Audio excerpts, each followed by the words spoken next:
Hey everyone, and welcome. Today we're going to dive into a really bold new idea in physics. It's a theory that tries to connect everything from the tiniest particles to the whole universe by completely rethinking what energy is and what black holes are really doing.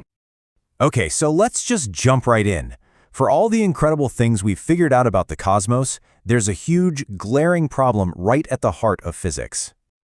You see, we have these two masterpieces, these two amazing rulebooks that explain how the universe works with incredible precision. The only catch? They completely contradict each other. It's like they're describing two totally different realities that just refuse to play nice. So today, we're looking at a theory that asks a pretty wild question.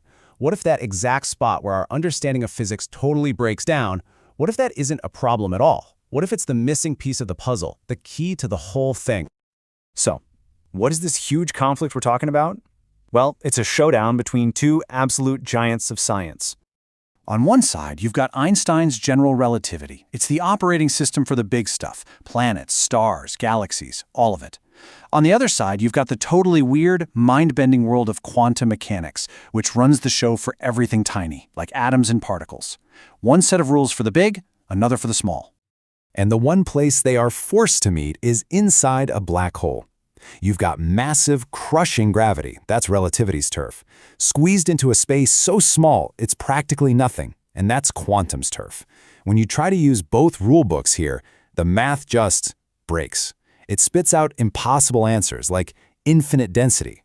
Our physics just throws its hands up. But this new framework we're looking at suggests maybe we've been seeing it all wrong.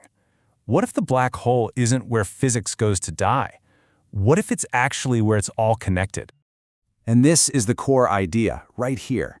The black hole isn't some cosmic dead end. It's a bridge. It's the one structure that actually connects the world of the very large with the world of the very small. So if it's a bridge, what's powering everything across it? Well, this theory introduces a new incredibly simple idea at the heart of it all. It's called the KUT-OMUX004o motion principle.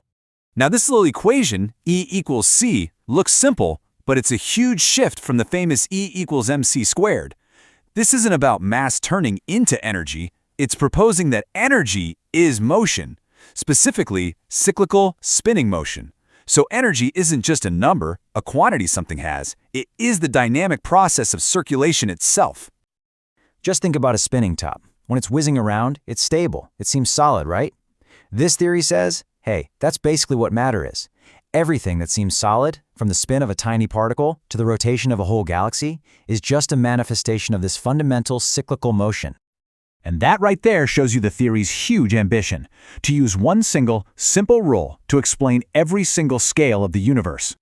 To do that, the theory has to totally rethink what a black hole is. It suggests they're not just giant dead stars. Instead, they're a universal structure that exists at all sizes. You've got your huge galactic black holes, sure, but also maybe micro black holes at the quantum level.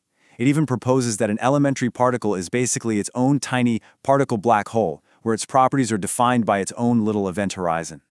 And that scalability, that's the key. If the same principle, E equals C, governs both a particle and a galaxy using this universal black hole structure, well, then you might just have the bridge between quantum mechanics and general relativity. You might have a theory of everything. Okay, so let's see how this idea builds into an even bigger picture of the cosmos. One that isn't about endings, but about a constant, endless cycle of renewal. So in this view, a black hole stops being a cosmic garbage disposal where stuff disappears forever. It becomes a cosmic recycling plant. Matter and energy go in, get compressed, but the information, the blueprint of what it was, isn't lost. It's saved. And then it's shot back out into the universe somewhere else, maybe through what's called a white hole. The implications of that are kind of mind-blown. It would mean the universe isn't just expanding until it's cold and dead. It means it's in a constant loop of renewal, no heat death. And it even hints that a black hole in our universe could be the Big Bang, the starting point for a whole other universe. Okay, a theory about the entire universe is one thing, but this idea goes even further. It asks, what does this cyclical vision of the cosmos actually mean for us, for humanity? To give you a sense of the scale of ambition here, the source material makes a pretty bold comparison to Einstein's miracle year back in 1905. The idea is that just like Einstein turned our understanding of space and time on its head, this theory is trying to do the same for energy, physics, and the life cycle of the universe itself. And this leads to a really profound philosophical idea. If the universe is this dynamic, evolving system, almost like a living thing, then we aren't just sitting on the sidelines watching. We're actually a part of that cosmic evolution. The theory suggests that if we start seeing the universe as a system of balance and renewal, we get a kind of compass for ourselves.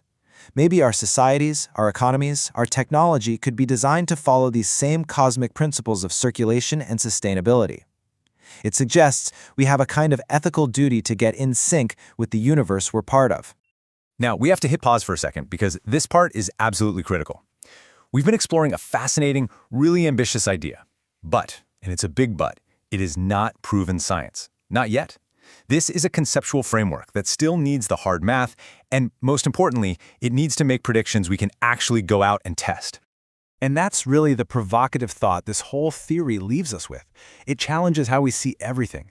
It asks us to wonder if we're not just living in the universe, but if, in some way, we are the universe, experiencing and figuring itself out.